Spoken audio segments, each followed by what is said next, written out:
OBL, Scott Lawton, and Bobby McMahon are all bubble wrapped and out of the lineup for possible trades. Easton Cowan is in and on the top line, and it made no difference. Welcome to the show. This is the unofficial Maple Leaf post-game breakdown, where we talk about how the Leafs cannot win a game for their lives.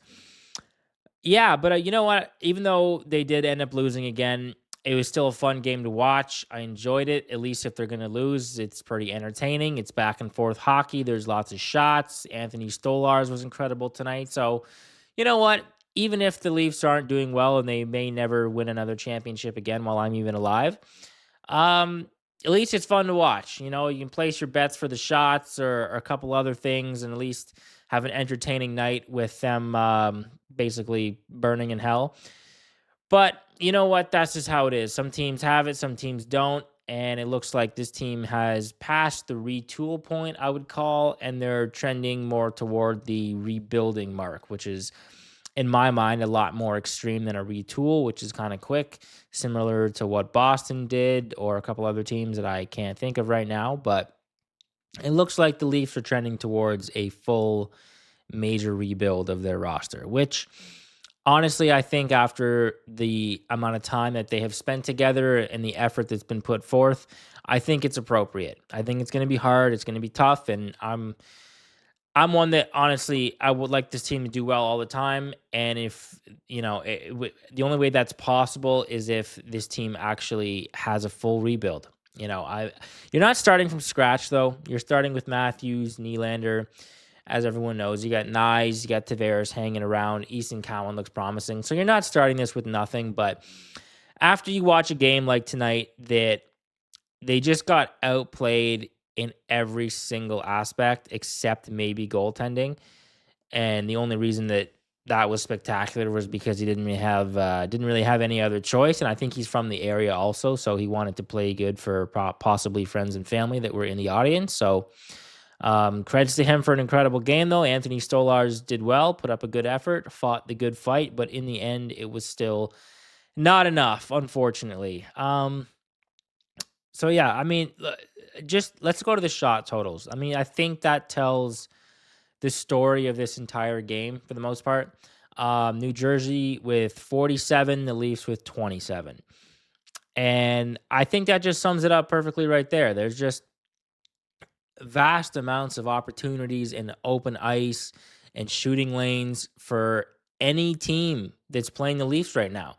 You know, I understand you took a couple guys out to hopefully and probably make some trades with them and make some moves finally. But even with that, there was just so much open ice for New Jersey to skate around tonight. And they are a faster team. They're coached by the Leafs' former coach, Sheldon Keefe, and that's sort of his style. It's more of a run and gun play than a structured, slow approach attack, I would say, having watched Sheldon Keefe for all those years. But it's still incredibly unacceptable. The New Jersey fans got their money tonight. It was a good game for them. But as a Leafs fan, you're watching it, and I mean, you took out, I guess I would say, the Leafs' best defenseman, OEL, and there's just football fields of ice out there that are not being covered. It's alarming on many, many levels. I will say, like, the effort level looked better tonight. The Leafs had a little more jump. They looked like they wanted it a little bit more. I think personally that's just because they were playing New Jersey, and they always seem to play well in New Jersey. I think they had 9 straight wins coming into this game in New Jersey. And also they love playing Sheldon Keefe too. They love coming back against their old coach and showing them, what they can do. And yeah, I don't know. It's just so it's hard. It's hard to accept that era of Leafs hockey is over, especially when you're watching tonight when it's hopeless. No matter what they put up, no matter what kind of zone time the Leafs get, your top line tonight, Easton Cowan, Austin Matthews, and William Nylander, had a decent showing, but there were so many times they lost draws in the O zone, and then it came back, and they were just constantly fighting in their own zone to try to get it out, and they didn't have any sustained pressure. It's just, I think they know it's hopeless, and I think that they're obviously playing for personal marks at this point, personal stats, records, whatever. Obviously they still care about their game and they want to be a quality athlete, but at this point, it just seems like they know the ship is sinking and they don't really. I don't think they have the weapons and the offensive power needed to even put up much of a struggle against the team. I mean, New Jersey isn't that good anyways, but it just I don't know. It's disheartening and it's got to be tough for the players too, especially around trade deadline. There's so many trade rumors and everything, and obviously, yes, you get compensated very well and you live a great lifestyle, but it still must be a rocky time. So I guess that kind of plays into the psychology of how this game played out with it being so run and gun. But yeah, it's tough. But I guess let's go to Anthony Stolarz quick. So he had one of the most spectacular goaltending games I think I've ever seen from a goalie in quite some time, especially in a Toronto net. And with trade deadline looming and the Leafs carrying three goaltenders, which I think they still are.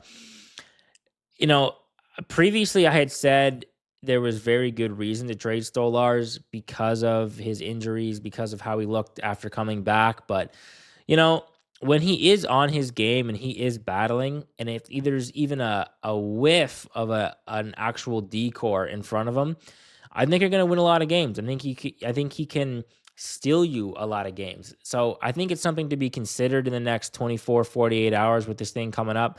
I think I think the performance tonight has kind of swayed my opinion a little bit on what I would do with the goaltenders. I was leaning towards keeping Wall and Hildeby and trading Stolars, but now I'm thinking that maybe you keep Wall and Stolars and trade Hildeby. He seems to be the odd man out at this point, and I think that no matter what happens, I think like the Leafs are getting outplayed in basically every single aspect except goaltending.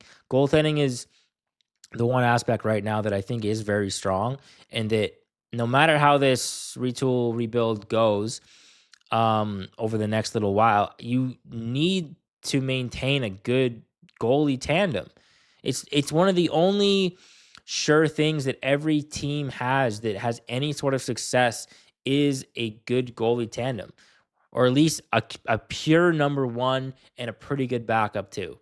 And that's kind of a 1A, 1B at this point on those two guys. So yeah, I think you keep Stolars at this point. You trade Hildeby, and you see what happens in the future. If they get injured, they get injured. If not, it is what it is. But I think I would definitely lean towards keeping Stolars more because I mean, just the effort he put forth tonight in terms of like 47 shots, he got hitting the mask, he got blown off. He battled so hard tonight. It's nice to see at least somebody on this roster who really made an effort to try to win a game, even if it meant nothing. I mean, the only thing they were really playing for at this point was Berube's job, which I will get to next.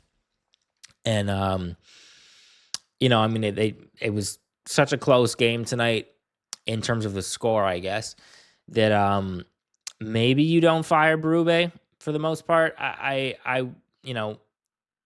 was thinking, and it was also said on a lot of the other Leaf talk shows that if the Leafs lose this game tonight, Berube's done. He's cooked. He's not coaching another game for the Leafs.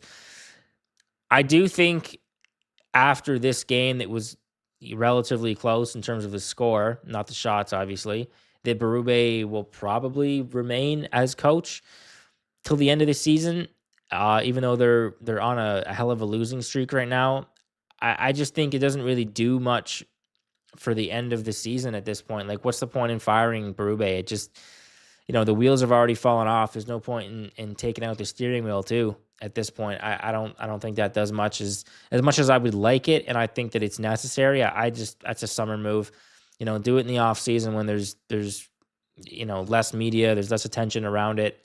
Still going to be a lot, but there's going to be a lot less than what the explosion that's happening now, anyways, in my opinion. So, yeah. Well, I guess I'll bring up the further point too, is like, I really do think this team, no matter how they look in the future, it needs to be a different coach. I haven't liked Berube basically from the start. I think he did well that first season when you could cover your your wounds with enough offensive power to get by, and you have great goaltending. But I still don't think that he really has the coaching methods and has a modern knowledge enough of the game to really have any impact on this market and connect well with the players, especially the fans. I don't know. I think that they need to explore that further. And that's also real quick because there's other than that, there's really no talking points about this game. Let's talk about Brad, our lovely GM Brad Treliving. Yeah, I gotta say, like, as touted as he was as being like your middleman in between, Shanahan and the coach, and everybody's talking, and coming from Calgary, there were some mistakes there, and then obviously letting Mitch walk, and I think he kind of just he gambled and lost, unfortunately, in that, and I think that's kind of affected him where he's putting a lot more pressure on trades now than he needs to be. But again, it's human nature. What can you do? I'm not in that position either, so I get it. But I think that I think he also needs to be moved on from. They need to bring in people that are a little more hockey centric. Now, obviously, Brad does know a lot about hockey, but I still think that he's not hitting the mark in terms of what these fans need, and even including me, as what I see for this team. I want to see things happen, and maybe behind the scenes there's not nearly as many offers as we think, or there's stuff in the works that hasn't come out yet. Who knows? This could completely change my opinion in the next 48 hours, but I just think that he's caught in between two very different worlds, between what management wants and what the fans want to see.